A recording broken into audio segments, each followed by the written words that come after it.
Hello everyone, today I want to talk to you about how the US media says Elon Musk has four main reasons for blasting Trump's so-called Great America Act.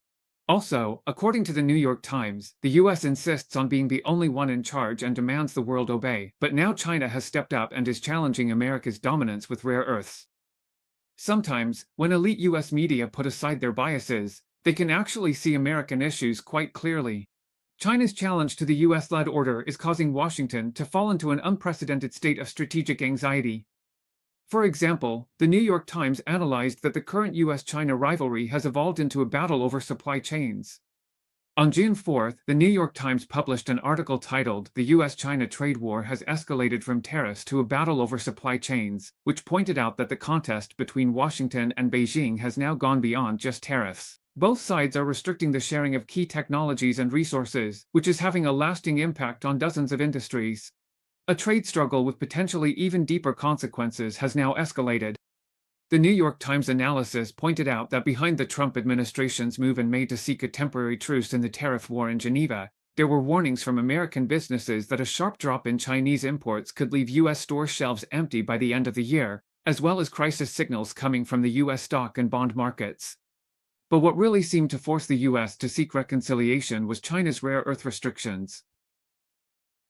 The article reviewed that after the previous Trump administration started the trade war, both China and the US, out of national security concerns, were determined to reduce their dependence on each other.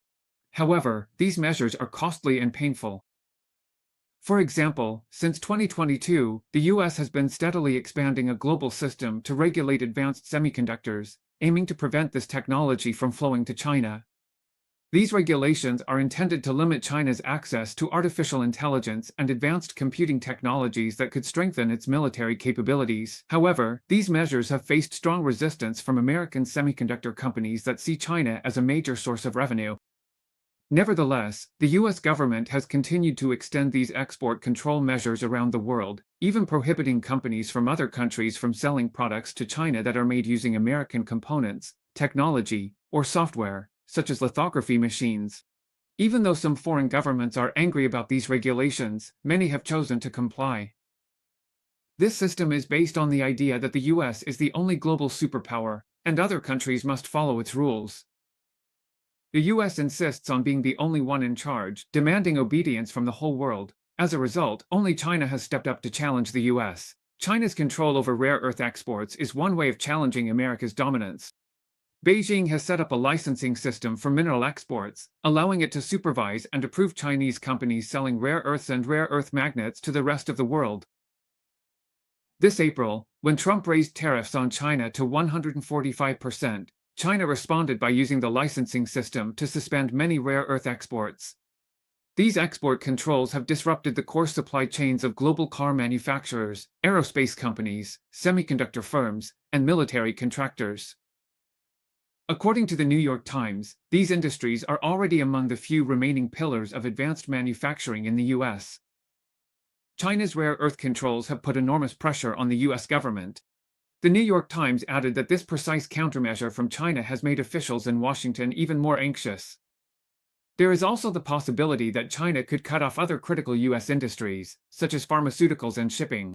The US is trying to fight back. Last week, the US suspended sales of jet engines to China. China's C919 large aircraft uses engines jointly manufactured by General Electric of the US and Safran Group of France. China is currently developing its own Changjiang 1000 engine. It takes a long time for large aircraft engines to gain overseas certification, so the US halting sales of aircraft engines to China will indeed affect the production of the C919. However, the New York Times also pointed out that in this struggle, the aviation industry is both a weapon for the US and a victim. The manufacturing of jet engines also cannot do without China. Minerals processed in China are crucial for helping engines run smoothly under high temperatures. Heavy rare earth neodymium is an essential material for high-temperature coatings on aerospace engines, ensuring that turbine blades don't melt in extremely high-temperature environments. In other words, this is a situation where both sides are deeply intertwined. The US can choose not to sell aircraft engines to China, and China won't be able to produce large aircraft. But China can also choose not to sell heavy rare earth neodymium to the US. Then the US wouldn't be able to make aircraft engines. Since Boeing's business is much bigger, the US would suffer more. The C919 delivers 50 planes a year, while Boeing delivers 400 planes annually. But looking at the aviation industry as a whole, if China and the US cut each other off, the US would take a much bigger hit. The New York Times believes that China has long seen rare earths as an important weapon.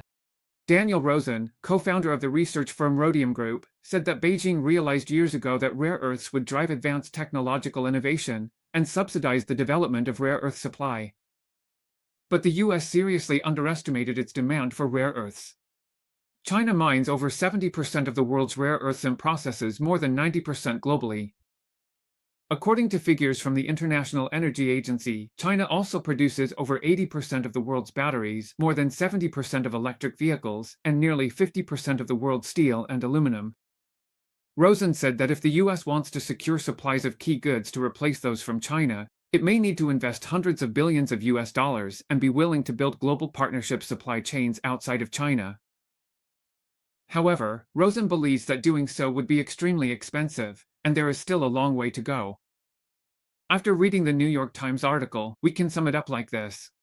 First, the US-China trade war is escalating from tariffs to a battle over supply chains. Second, the US insists on being the only dominant power, demanding that the whole world obey and forcing other countries to join in containing China, even if they are unwilling.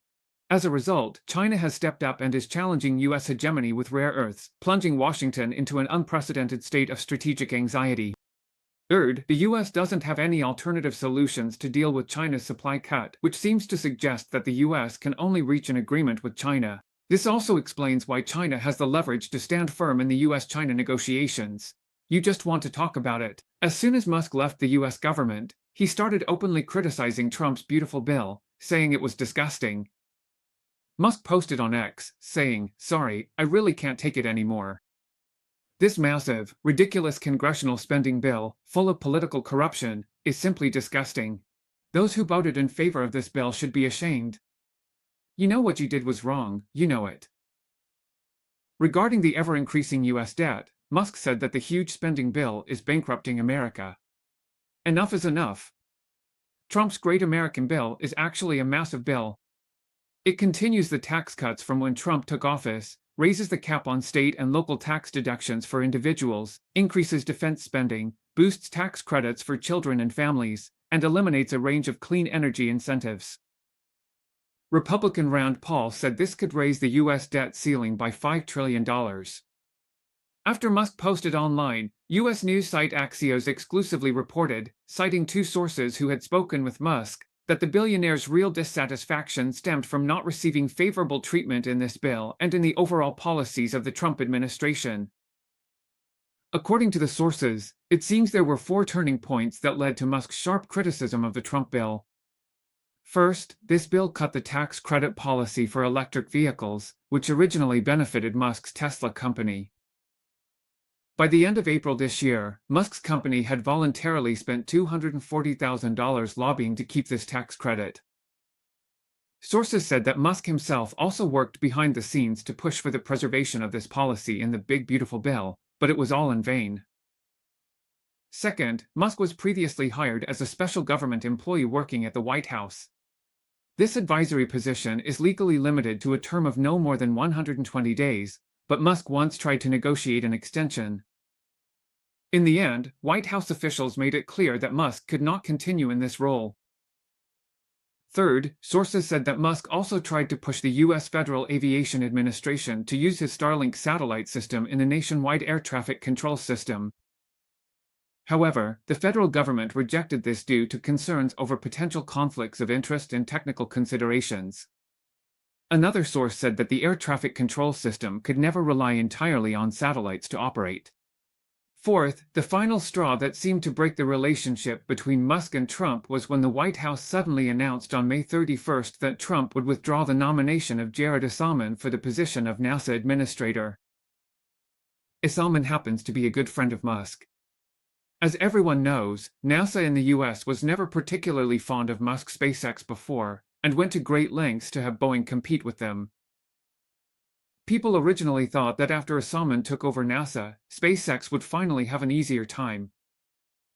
According to reports from other news outlets, after Isaacman's nomination was withdrawn, word quickly spread within the White House that Sergio Gore, the president's national security advisor who had previously clashed with Musk, was the driving force behind this decision.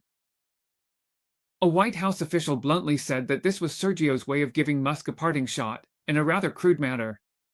He was convinced that Musk saw the replacement of the NASA administrator as his final humiliation, which led to the current situation. According to the news outlet, Musk's controversial post was published while the White House was holding a briefing, which took the Trump team by surprise and also marked the escalating tensions between Musk and the current administration since Musk stepped down last week. In conclusion, first, the US used to often criticize the Chinese government for power struggles, but now it seems that the power struggles within the US government are even more intense. Second, there are clearly vested interests behind Musk's interactions with people in the Trump administration. Previously, Musk was both a loyal supporter of the government and able to secure benefits from the National Air Traffic Control System. If this happened in Hong Kong, the ICAC would have taken action long ago. The US government is gradually heading towards corruption, and it's not just Trump issuing Trump coins as an act of abusing power for personal gain.